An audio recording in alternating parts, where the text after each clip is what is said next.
Very, very happy to be joined by our second guest of the day, former Leaf, former Bruin, of course, former Senator and Blue Jacket, and one of the newest members of the Chicago Blackhawks, Nick Foligno, joining us now. Nick, thanks so much for taking the time. How are you doing today? Very well. How you guys doing? Fired up. Well, I got to be honest. You have tough days in your business. They're definitely harder than ours. I want to be very clear about that. But this is as hard as they come. All-star break, no sports going on. Yeah. Talking sports for 3 hours. So we're really happy to talk to you. Is how we're doing, Nick. To be perfectly honest, there. We're asking our texters for ideas of what we should talk about. So, do you have an idea of what we should talk about for the rest of the day? You're a sports fan. What would you like to hear us talk about, Nick? Well, now I don't feel as special. I feel like you guys finally needed me. Honestly, I'm missing sports too. Although I did see Toronto Blue Jays were well represented in the All-Star game for the MLB, so that was nice to see Vladdy win the big home run. That was nice. That was good. I'm bored. I'm not gonna lie to you. Well, I'm happy you picked up the phone. It's happy to see you. And we know there's a lot of guys who love their teams in the NHL. Got to be honest, I feel like the Blue Jays are the most well represented fan base across the NHL. Can't throw a stone too far without finding a Jays fan there. And happy to hear you're one of them. So big move this offseason, going to Chicago. Obviously, new city. You've got to play in some great markets. What are you expecting there? What was the draw there for you? Yeah, you know what I am. I'm looking forward to it. Obviously, I loved my time in Boston and can't say enough about that organization, the city, and the guys I got to play with. And it's unfortunate because we really did do something special last season with the team we had, and just didn't get the job done. But that's the unfortunate part when you don't. There's a lot of carnage after, and that's the reality of our business. And we knew some changes were going to happen. And when Chicago called and started to talk to them and go down the road of the possibility of going there, it just really excited me. I think it was what I needed right now in my career, and the opportunity to play a little bit higher up. I feel healthy. I feel great, and I'm looking for that expanded role a little bit, even at my age, but also just the direction they're headed, to help build something. I kind of did that in Columbus, and when I first got there with a really great group of guys, and it reminds me of that a little bit. So I feel like I have the blueprint. I really like the people that are in the organization, and obviously Connor Bedard is a special talent that I'm looking forward to playing with. But it's going to be a lot of work, but a lot of fun, and it checked all the boxes for me and my family. So the guy I wanted to ask you about was Connor Bedard, and how exciting that is for you personally to go in there and have a chance to, help mold the mind of a young player who's coming in with a ton of expectations, and you're looked upon as one of the better sort of leader guys in the league. Does that excite you in terms of just him coming to you for advice and talking about stuff off the ice? Like, what is the most exciting thing for you going to Chicago to work with Connor Bedard? Well, I think just how many times do you really get to work with a generational talent? There's only been a few that have come into our league, and I think what excites me is him off the ice. I think getting to know the person behind the player and how they motivate themselves, but also the areas that you can help. All right, we can't forget he's never played in the NHL. He's never had these pressures, and although he's grown up in it and understood that a lot has been asked of him, even at World Juniors. It's a whole different beast here in the NHL, and these are grown men who understand how to be pros, and that's where you get to teach them. And so I'm excited about giving him what I've learned. I came into an incredible locker room in Ottawa with some of the leaders and people that I had to work with, and feel very fortunate that I've been able to use that and pass that on in all the teams I've been on. So that's what I'm excited about and looking forward to doing with Connor and all the guys there, not just him. There's so many young players that hopefully we can make a great impression on. Yeah, I mean, it's been a while since we've had a phenom like him come into the league, but it's not been that long. I mean, Connor McDavid is a little long in the tooth, but he's still in his 20s. You played with Matthews. You saw the talent that you guys had in that Boston room, but I think a lot of people are really curious. I'm curious for your expectations of what the environment around that team will be like a little bit. Do you expect it to be a little bit of a circus? I mean, again, you were here with the Leafs, albeit a short stint, but You know what it's like when you've got that star power around you in a big market, and Chicago having a guy like Bedard. I'm curious what your expectations are for the market to kind of be like. Again, you've played in some great ones. Yeah, and you're absolutely right. You come into Toronto and see how those guys are treated and have to act, and the spotlight that they're in constantly every single day. And it's going to be like that.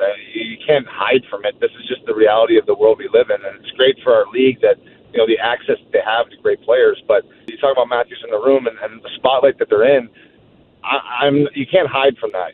Connor's not going to be able to hide from that, and the world we live in now, right? So I don't think we can be surprised by any of that. But I think how you are as a room, how tight you are as a room, helps you in those moments, right? If he knows that we all have his back, if we know that our room is really enjoying, he's loving come work every day, and the passion's there, then all that stuff really doesn't matter, right? And he's enjoying just being an NHL hockey player and growing with the team that he's in. So that's what I want to bring. Is I want to try and help with a lot of great guys that we have already in that room. And you got Corey Perry coming in, Taylor Hall, Seth Jones is there, Connor Murphy. There's a lot of really good players, Stanley Cup champs even, that are guys that know how to do that. And so I'm excited about being another piece of that and helping mold these young guys and understanding that's the most important part. All the other stuff, that goes away. That doesn't matter. How tight you are as a group is going to dictate how successful we are as a team. And I hope to bring that to Chicago. So, Nick, you said you're on your way to a workout, and you also said that you're getting older.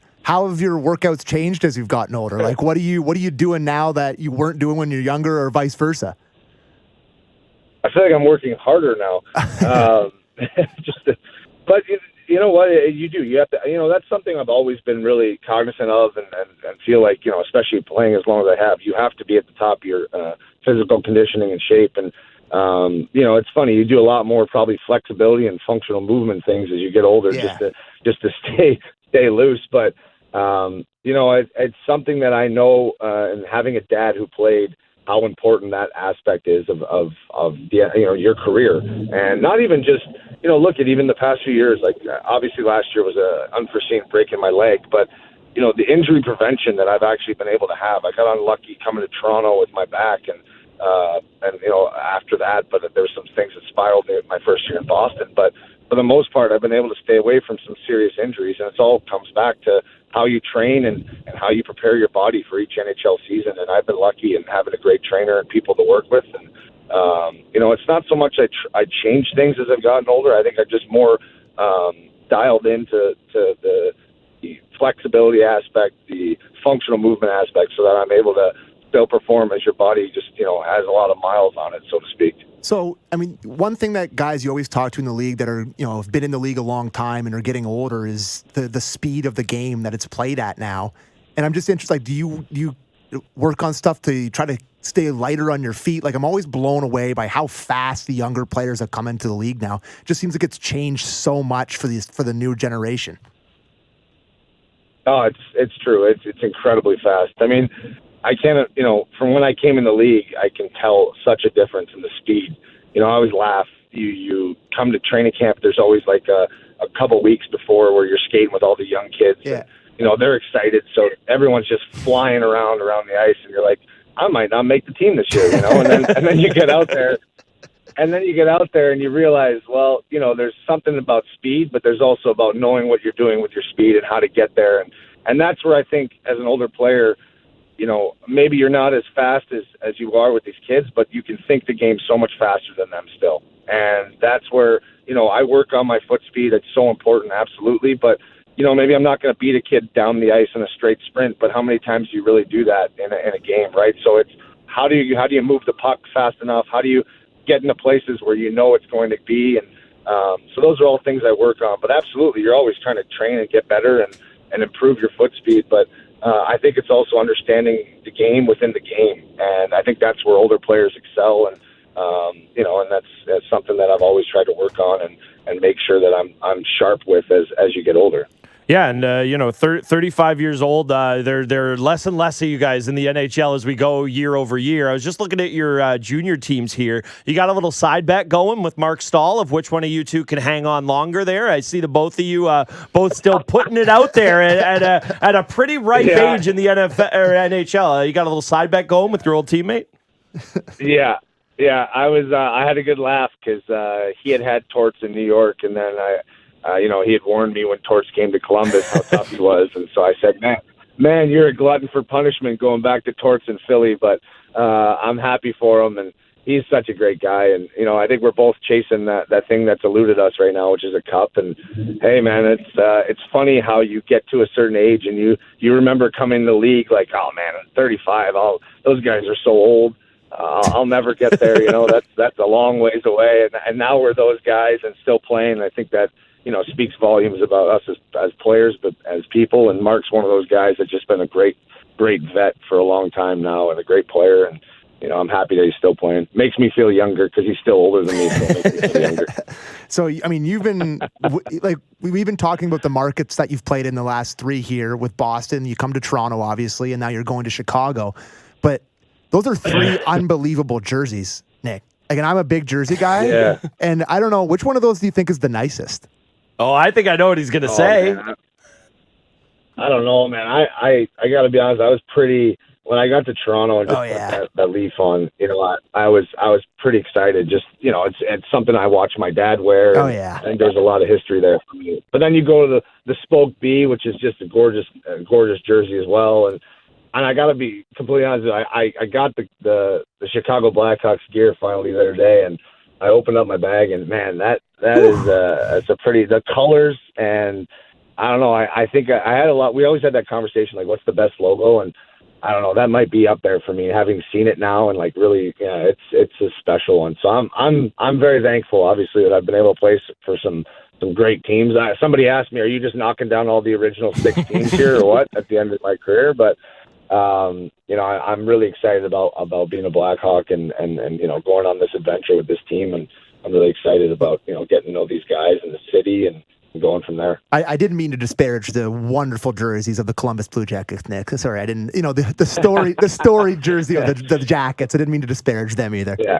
I'm glad. I loved everything about being a Blue Jacket. Yeah. I love my time there, but I am so glad I never wore that stupid B jersey or whatever the hell that jersey. That was the weirdest logo.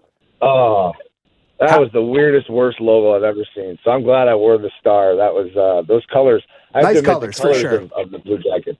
Really nice colors. And the Sens, I had the old school Senator that I'm glad they went back to. So that was nice to see them go back to that one. But I really liked my time there too. Yeah, how dare they put my boy?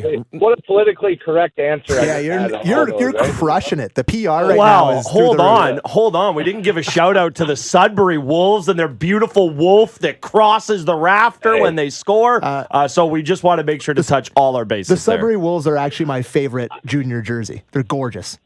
I was going to say, I will argue anyone that is the best junior jersey out there. Them and the Medicine Hat Tigers are my two favorites. There you go. And you were talking to, not me, but him. You were talking to a junior hockey aficionado. Yeah. Nick, you answered the bell when we needed you the most. We love talking to you anytime, but we needed you today, pal. Thanks, bud. Thank you so much for the time. Honestly, good luck in Chicago. And I don't know, teach that Bedard a thing or two. We'll see how he turns out.